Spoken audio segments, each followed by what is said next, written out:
I used to believe in certainty the way other men believe in God. For 20 years, I was absolutely sure of three things.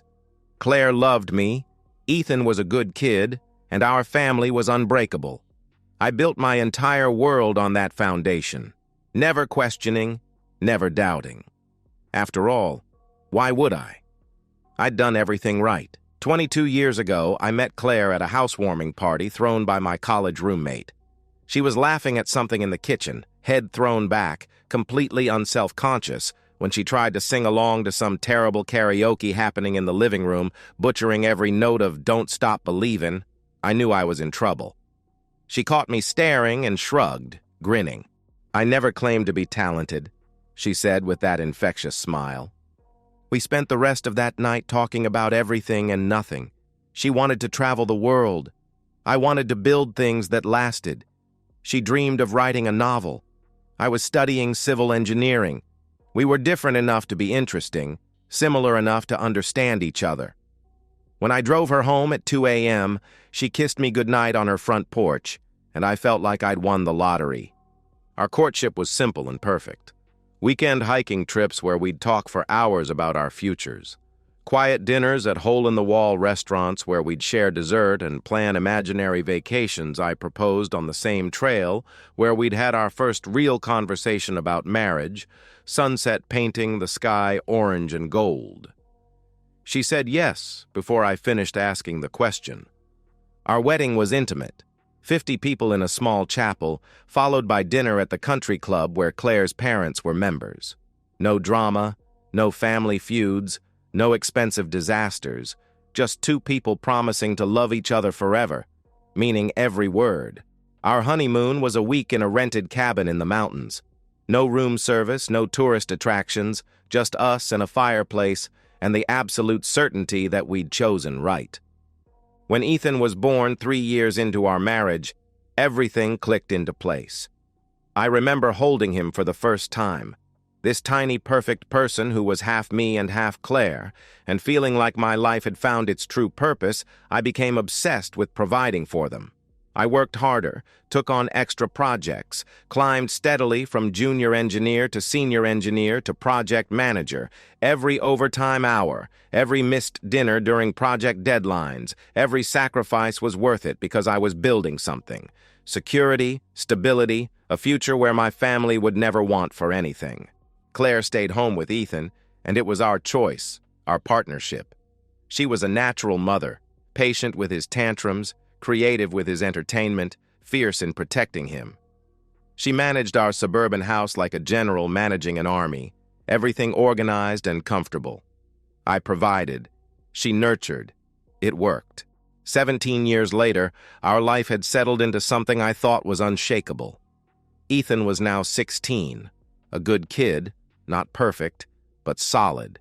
He played basketball, got decent grades, had friends who weren't criminals or drug addicts. He respected us, helped around the house without being asked, talked to us about his life family dinners most nights, weekend yard work where he'd help me trim hedges and complain about homework. Claire's book club every Thursday, my poker nights twice a month with the same group of guys I'd known for a decade. Nothing extraordinary, but that was the point. We were stable, reliable, safe. The American dream in suburban form, a 4-bedroom colonial with a 2-car garage and a mortgage that was almost paid off. Just last Tuesday, we'd sat around the dinner table, all three of us, and everything felt perfectly normal. Ethan was talking about an upcoming basketball game, excited about playing a rival school. Claire was laughing at one of my stories about a miscommunication with a contractor who'd somehow managed to order twice as much concrete as we needed. I watched them both, my wife of 20 years, my 16-year-old son, and felt that deep satisfaction that comes from knowing you've built something good. I never looked too closely at the details. Why would I? Claire seemed happy. She had her routines, her friends, her interests. If she was quieter sometimes, if she seemed distracted occasionally, I chalked it up to normal life stress. Everyone goes through phases. But there were things. Small things I'd dismissed because they didn't fit the story I was telling myself about our marriage. Claire's phone was always face down now, and she'd developed a habit of taking it with her to the bathroom. She'd bought new workout clothes, expensive ones from brands I didn't recognize. There was a sudden intensity to her attention to her appearance that seemed different from her usual care about how she looked. I told myself she was feeling good about herself, wanting to stay attractive and healthy. What husband complains about his wife wanting to look her best? I never suspected, never even considered the possibility that the foundation I'd spent 20 years building was already cracked. Wednesday started like any other day. I kissed Claire goodbye, reminded Ethan about his game on Friday, drove to work expecting another routine evening. I had no idea my son would walk through the door that afternoon with information that would detonate my entire world.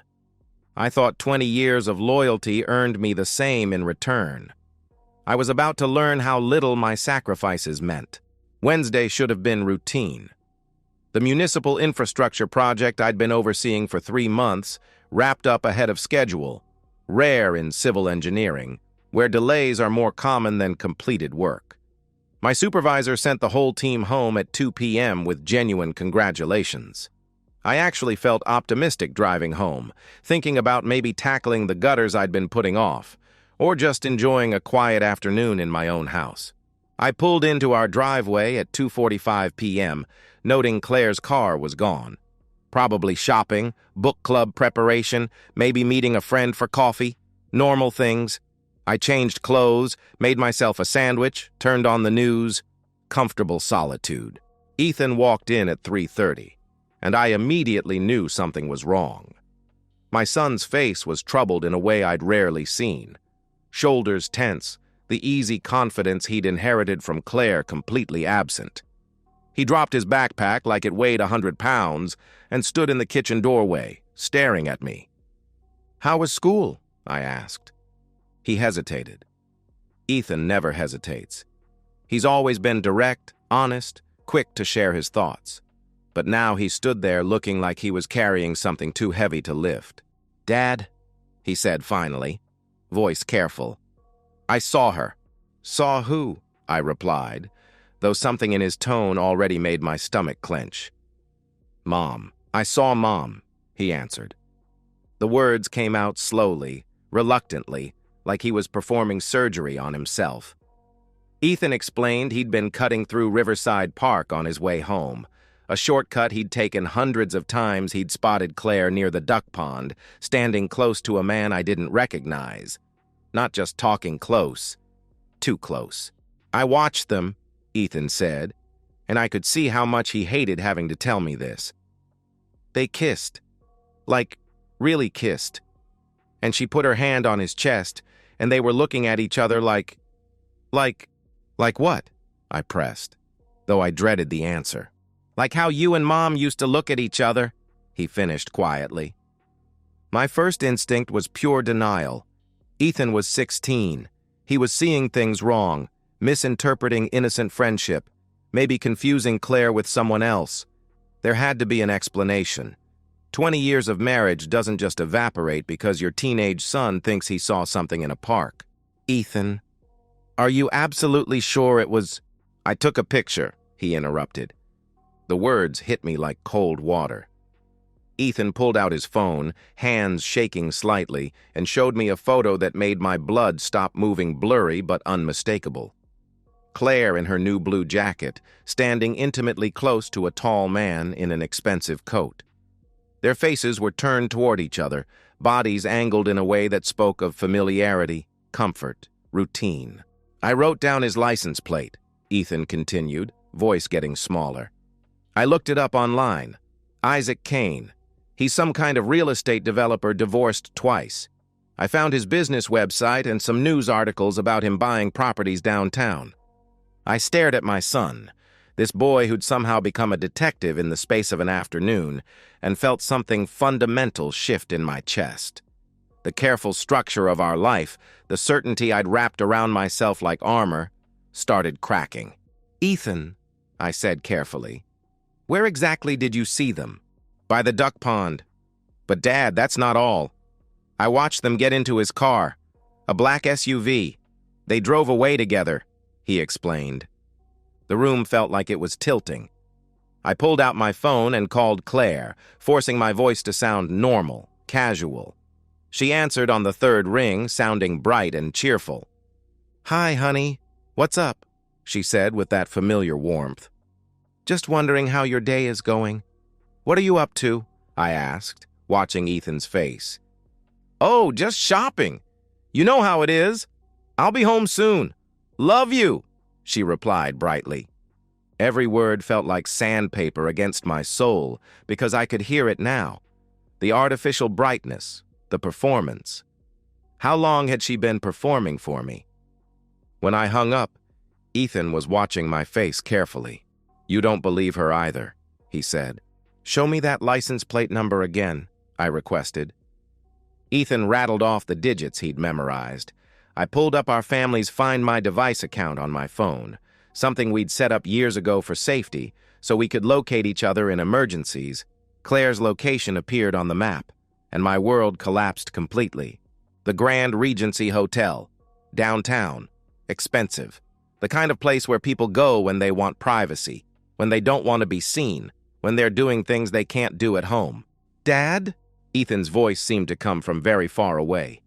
I stood up, jaw clenched, decision crystallizing in my mind like ice. "Get in the car," I ordered. "Where are we going?" he asked. "To get proof she can't deny," I answered grimly. Ethan looked at me with something between relief and terror. I think he'd been carrying this weight alone, not knowing if he should tell me, hoping maybe he was wrong. Now he knew he wasn't wrong, and he could see in my face that everything was about to change. "I'm sorry, Dad," he said, voice cracking. "I'm sorry I had to be the one to tell you." I pulled him into a hug, felt how much taller he'd gotten, how much stronger. "This isn't your fault," I told him firmly. "You did the right thing. You saved me from living a lie." But inside, questions were assaulting me like physical blows. How long had this been going on? How had I missed it? What else had I missed? How many times had Claire come home from her shopping trips and kissed me with another man's taste still on her lips? My son had just handed me a grenade. Now I needed to decide where to throw it. I drove with singular focus, but my mind was churning through scenarios. Barging into that hotel room and screaming would accomplish nothing except giving Claire room to manipulate, minimize, make excuses. She'd cry, claim it was a mistake, promise it would never happen again. She'd make me the villain for not trusting her, for spying, for bringing our son into adult problems. I needed evidence so clear, so undeniable, that no judge, no therapist, no mutual friend could ever question what had happened. I needed to end this completely, with no wiggle room for her to claim innocence or victim status. "We need to stop somewhere first," I told Ethan. "Where?" he asked, confusion evident in his voice. "Flower shop," I replied. Ethan looked puzzled until I explained my thinking. Hotels don't give out room numbers to strangers, but they make exceptions for special deliveries. Flowers are the perfect cover, a thoughtful surprise for a guest. It was simple, brilliant in its obviousness, and completely legal. At Bob's Flowers, I bought an arrangement that cost more than most people spend on groceries. White roses and lilies, elegant and expensive looking, the kind of bouquet that suggests celebration or romance. The florist wrapped it beautifully, added a card that I left blank. "This is really smart, Dad," Ethan said with growing admiration as we drove toward downtown. I glanced at him and saw something in his face that bothered me. Excitement, anticipation. He looked like a kid about to watch an action movie, not a son about to witness his family explode. But I pushed the thought away. Ethan was just processing this differently than I was. He was hurt and angry, too. He wanted justice. The Grand Regency was exactly what I'd expected. Understated luxury, the kind of place where wealthy people conduct business they can't do in offices. Marble lobby, soft lighting, staff trained to see nothing and remember less. I approached the front desk with the bouquet, smile charming, voice smooth. "I have a delivery for Isaac Kane. Could you tell me his room number?" "It's a surprise celebration," I said confidently. The receptionist, a young woman named Lisa according to her name tag, hesitated. "I'm sorry, sir, but we can't give out guest room numbers policy," she replied apologetically. I pivoted smoothly. "I understand completely. Would it be possible for you to escort us up? I'd hate for him to miss this surprise, and I want to make sure it's appropriate," I suggested. Lisa considered this, then consulted with her manager, a tired-looking man in an expensive suit who emerged from an office behind the desk. After a brief conversation, he nodded approval. "Room 412, Lisa announced. "I can take you up." In the elevator, I handed my phone to Lisa. "Would you mind recording this? It's such a special moment, and I want to capture his reaction," I requested with manufactured enthusiasm. She agreed, charmed by what she thought was a thoughtful gesture. I knew exactly what I was doing, creating a witness, a third party who could testify that what was about to happen wasn't staged or edited. Lisa would be my proof that everything was real and spontaneous. The elevator climbed slowly. 4th floor, down a carpeted hallway to room 412. I could hear my heartbeat in my ears. Beside me, Ethan was breathing hard, hands clenched into fists. I knocked on the door, firm, confident. 3 knocks, footsteps inside, a pause, then the sound of the security chain being undone. The door opened. Claire stood there in a white hotel robe, hair disheveled, face flushed from recent activity, skin glowing in a way I recognized from 20 years of marriage. Her expression cycled through confusion, recognition, and pure terror in less than 3 seconds. "Thomas? Ethan? What are you doing here?" she stammered. I didn't answer. I pushed past her into the room, Ethan right behind me. Lisa followed, still recording, confused but committed to her role in what she thought was a romantic surprise. Isaac Kane sat on the bed, shirtless, expensive watch still on his wrist, looking annoyed at the interruption. He was younger than me, better looking in a polished way that suggested personal trainers and expensive grooming. The kind of man who wore cologne that cost more than my monthly car payment. "Who the hell are you?" he demanded, standing up aggressively. I dropped the flowers. White roses scattered across expensive carpet. I crossed the room in 3 strides and grabbed Isaac by the arm before he could react. "Wait, man, what's going on?" He started to protest. My fist connected with his jaw. The crack echoed through the room like breaking wood. Isaac crashed into the wall, eyes wide with shock, blood already starting from his split lip. What happened next wasn't brawling. It was execution. Every strike was deliberate, controlled, purposeful. I grabbed him by the shoulders and slammed him back against the wall, punched him in the stomach. When he doubled over, I brought my knee up into his ribs. Ethan, without being asked, grabbed Isaac when he tried to slip away, held him in place while I worked. My son's face was blank, focused, like he was helping me fix a broken appliance instead of beating a man unconscious.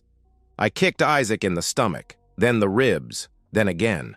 He curled into himself, whimpering, and I felt nothing but cold satisfaction. This man had touched my wife, had been inside my wife, had laughed at my ignorance while he destroyed my marriage. "Stop! Thomas, stop!" Claire screamed, trying to pull me away, but I shrugged her off like she was weightless. She might as well have been a stranger. I looked down at Isaac, face bloodied, lips split, clutching his ribs, making small, wounded animal noises. He was pathetic, weak, a man who could only steal other men's wives, never build anything of his own. "If you ever come near my wife again," I said, voice ice cold, "I'll finish the job." Isaac nodded frantically, unable to speak through his pain and terror. I turned to Lisa, who had stood frozen in the doorway through the entire beating, phone still recording, eyes wide with shock. She hadn't stopped filming. She hadn't run. She'd witnessed something raw and terrible and captured every second. "Thank you for the video," I said calmly, taking my phone back. "I really appreciate your help." She nodded, completely speechless. I walked past Claire without looking at her. Ethan followed silently. Behind us, Claire collapsed beside Isaac, sobbing, begging me to wait, to talk, to let her explain. But I didn't look back. There was nothing to explain, nothing to discuss, nothing left to save. In the car, Ethan sat silent, staring at his hands. I glanced at him and saw something I didn't want to acknowledge. A tremor, pallor, the shock of what we'd just done together. But I pushed it aside. We'd done what was necessary. Justice had been served. I had the evidence. I had the rage. Now I needed to make sure she lost everything. I drove straight from the Grand Regency to Margaret Sinclair's law office. Margaret was my attorney, sharp, ruthless, the kind of divorce lawyer who treated family court like warfare I had called ahead. She was waiting. "Show me what you have," Margaret said without preamble as Ethan and I settled into the leather chairs across from her desk. I played the video. Margaret watched Claire answer the door in the robe, Isaac on the bed, the confrontation, the violence. When it ended, she leaned back with an expression of predatory satisfaction. "This is more than enough," she declared. "Clear adultery with video documentation and a third-party witness. You'll keep the house, the savings, your pension.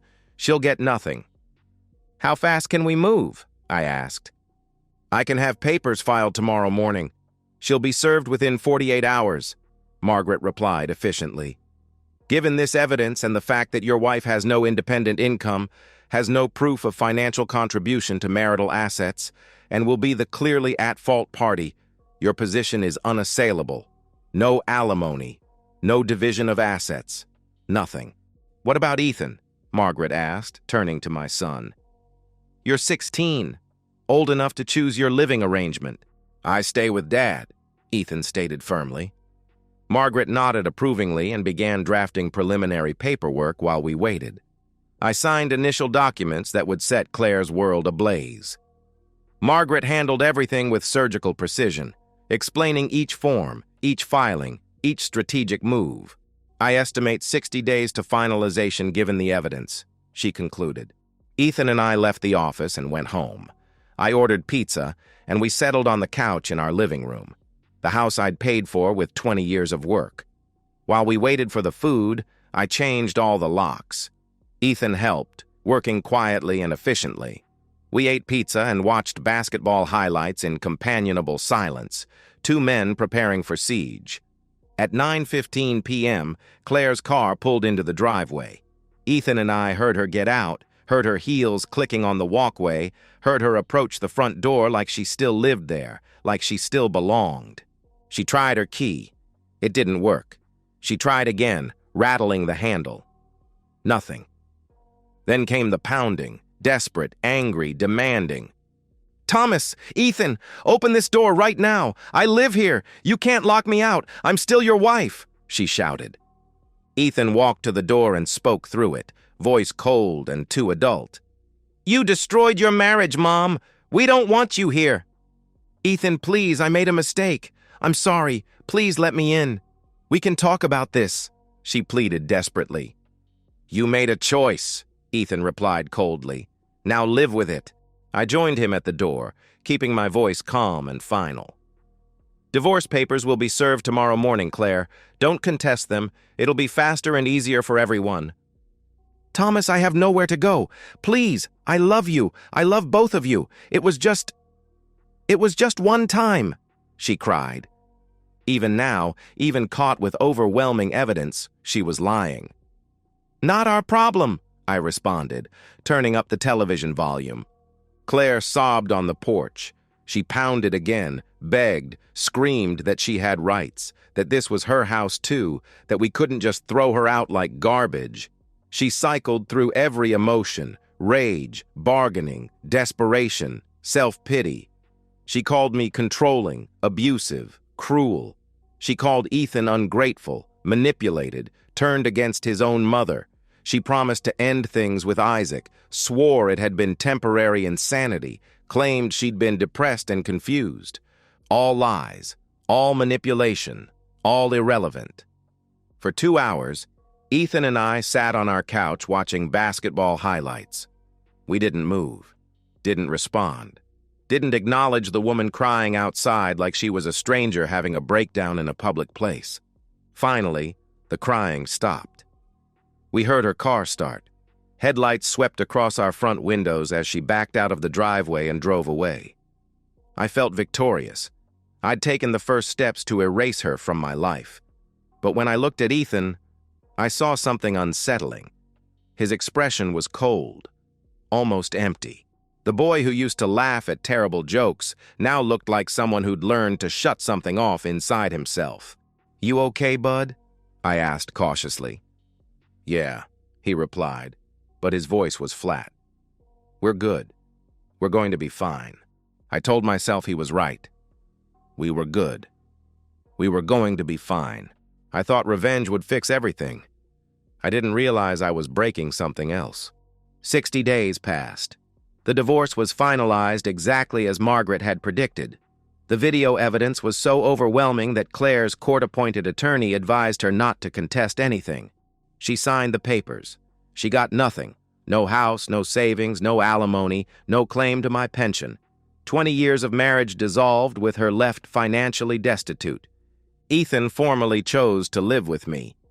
The court didn't even require a hearing. Ethan was 16, articulate, and his reasons were documented. He told the judge he didn't want contact with his mother. The judge granted it. The scandal spread through our suburban community like wildfire. Someone from the Grand Regency, maybe Lisa, maybe another employee, talked. Soon everyone knew. Claire Bennett was caught at the luxury hotel with Isaac Kane. The video didn't circulate publicly, but the story did. At the grocery store, people whispered and pointed. At church, conversation stopped when Claire appeared. She tried to attend one of Ethan's basketball games. Parents turned their backs. Isaac Kane left town within 3 weeks. His business partners distanced themselves, his clients heard rumors, and his reputation, already damaged from 2 divorces, completely imploded. He relocated to Arizona, presumably to start over where nobody knew his name. Claire, desperate and alone, followed him there. She had nowhere else to go. No job. 18 years as a homemaker had left her with no marketable skills, no money. The divorce had cleaned out her access to everything. No friends. The social destruction had been total. She tracked Isaac down in Phoenix, begged him to let her stay. He refused. He wanted nothing to do with the woman who'd brought him a beating and public humiliation. Claire ended up in a cheap apartment, working retail at a big box store, earning minimum wage, completely alone. I heard this through mutual acquaintances. I felt satisfaction. She'd made her choice. Now she was living with the consequences. But the satisfaction was thinner than expected, because Ethan wasn't okay. I watched my son over those 60 days and saw disturbing changes. Ethan had nightmares. I heard him wake up gasping. He stopped hanging out with friends. His grades slipped from B's to C's. He quit the basketball team, claiming he'd lost interest, but I suspected it was because he couldn't handle the attention, the whispers, everyone knowing what his mother did and what he'd helped me do. One night I found him sitting in the dark in our living room, staring at nothing. "You okay, bud?" I asked gently. "I held him down," Ethan said quietly. "While you beat him, I helped you hurt him." I sat beside him. "He deserved it," I replied firmly. "Maybe," Ethan answered, voice hollow. "But I keep seeing his face. I keep hearing Mom crying on the porch. I know she's wrong. I know she destroyed everything, but I keep thinking, I'm 16. I should be worried about basketball and homework, not divorce court and revenge." I didn't know what to say. I told him he'd done the right thing, that exposing the truth was brave, that Claire had brought this on herself. Ethan nodded but didn't look convinced. Ethan started seeing the school counselor. I didn't learn about it until the counselor called me.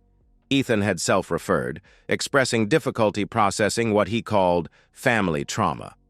The counselor recommended a therapist. I agreed, but felt a gnawing unease.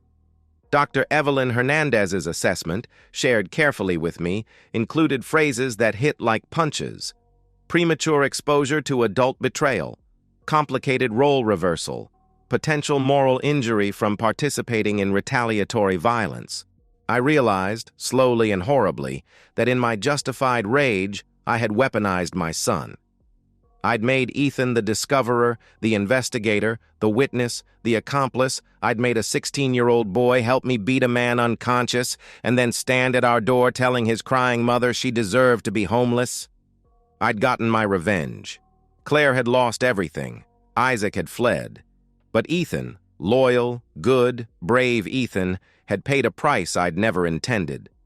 The son who'd saved me was now struggling with nightmares and guilt and questions about right and wrong that shouldn't burden someone so young. The experience will likely stay with him his entire life, Dr. Hernandez explained during our consultation. Not as debilitating trauma, but as a defining moment that shaped his understanding of loyalty, betrayal, and justice. Ethan had learned at 16 that love could turn to hate instantly, that revenge felt good but cost more than expected, that protecting someone you cared about sometimes meant participating in darkness. I'd destroyed my wife, I'd protected my son, but I'd never asked if those two things were compatible.